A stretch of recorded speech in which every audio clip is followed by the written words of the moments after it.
गाना आया हुआ है एक सावन का हमारे खेसारी भैया की। और ये गाना सुनने के बाद हमारी इच्छा तो यही होती पूछने की, आपकी भी इच्छा यही होती होगी पूछने की। तुम्हें शर्म है? कुछ शर्म आया है? दोस्त, जब इस गाने के एक एक शब्द पे आप गौर फरमाइएगा ना, तो इस गाने में भोला बाबा के लिए वायरल्स, रील्स, इंस्टाग्राम, बहुत से सारे ऐसे वर्ड यूज किए गए हैं जो भोला बाबा के लिए यूज नहीं करना चाहिए। तारे खेसारी भैया ब्रांड कलाकार हैं और टुचपुचिए कलाकारों के जैसे आप इतनी छोटी छोटी हरकत करते हैं इस गाने में ना। तोबा तोबा तोबा, थारा मूड खराब। देखिए दोस्त, इस गाने में खेसारी भैया दिमाग क्या लगाए हैं? खेसारी भैया दिमाग लगाए हैं कि रील का जमाना चल रहा है, रील पे गाना लेकर आते हैं, जल्दी से ज़्यादा व्यू आएगा और पैसा ही पैसा होगा। देखिए दोस्त, भक्तिमय से अगर आप इस मतलब साउंड को नज़र से देखिएगा ना, इस महीने को हर कोई भक्ति में रमा है। फेसबुक से लेके यूट्यूब से लेकर हर जगह आप देखिएगा भक्तिमय ही भक्तिमय चल रहा है। लेकिन ना, इनको भक्ति में नहीं, बस इनको जातिवाद करना है। इनका हर गाना को देखिए, सब गाने को देखिए, केवल जातिवाद।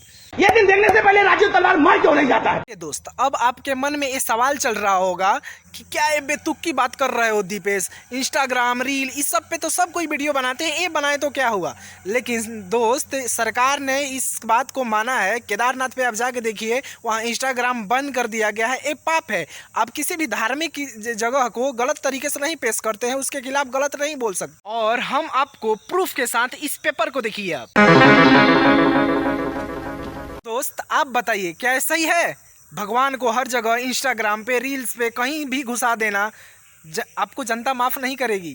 जनता माफ नहीं करेगी। जानते हैं दोस्त, एक मतलब मन में बहुत दिन से ख्याल चल रहा है कि खेसारी भैया का कोई अच्छा गाना आएगा और उस पर हम अच्छा रिव्यू देंगे, उनके गाने के बारे में अच्छे अच्छे सब मतलब एक एक वर्ड बताएंगे और प्रमोट करेंगे। लेकिन ना, खेसारी भैया ऐसा कोई गाना देंगे नहीं है कि हम उनको अच्छा से रिव्यू करेंगे।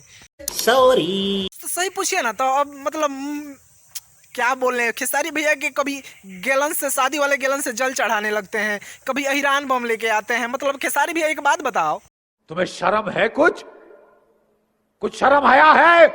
बताइए दोस्त, इस मतलब इस धर्म को नहीं धंधा बना दिया है। आप इनके वीडियो को जाके देखिएगा, कहीं भी आपको कांवड़ मतलब कुछ धार्मिक चीज के कुछ आपको नजर नहीं आएगी। बाबा धाम की एक भी सीन नजर नहीं आएगी। बस एक लड़की के हाथ में मोबाइल थमा देते हैं, उनके पीछे 5 आदमी डांस कर रहे हैं। बस यही आपको इस गाने में देखने को मिलेगा। बंद करो, हाथ जोड़ के मैं मोदी साहब से गुजारिश। इसलिए दोस्त, बहुत सोच समझ के हम आज ये थंबनेल बनाए थे और आज ये साबित हो जाता है कि ये ट्रेंडिंग स्टार अब नहीं रहे, अब ये आज से हो गए हैं टेम्पू स्टार। बिल्कुल, आपने मेरे दिल की बात बताई। तो आप एक मिनट सोच के देखिए, अगर ये गाना मतलब आपके गाना भक्तिमय, आपके घर में भक्तिमय माहौल हो और आप गाना सुने अहिरान बम और रील्स वाला गाना, आपके घर में गाना बज सकता है? आप सोच के देखिए। बात तो सही है। ये दोस्त, हम बोल रहे हैं आज से ट्रेंडिंग स्टार नहीं, टेम्पू स्टार हो गए हैं, क्योंकि इनका गाना अब सिर्फ टेम्पू में ही शोभा दे रहा है। जनता को आप मूर्ख समझना बंद कर। खैर दोस्त, 1 मिनट में इस वीडियो का हम आपको सार समझा देते हैं और इस गाने को नंबर दे देते हैं। चलो भाई, देखो अपने। तो बात करें इस गाने के रिलिक्स की, तो उसी समय हम तो बखानी कर ही रहे थे, लेकिन बस मतलब रिलिक्स एकदम थर्ड क्वालिटी का है और इस वीडियो क्वालिटी ना एकदम थर्ड क्लास की है। एक होटल के फील्ड में शंकर जी का एक मूर्ति लगा दिया जाता है और वहीं पे इस वीडियो को शूट किया जाता है। मतलब धार्मिक, कोई भी धार्मिक सीन नहीं, कोई भी धार्मिक चीज़ों से इनसे मतलब ही नहीं इस वीडियो में। इसलिए दोस्त, इस गाने को हम नंबर देते हैं पूरे 10 में से, जी हाँ, आप सही समझ रहे हैं, एकदम 0।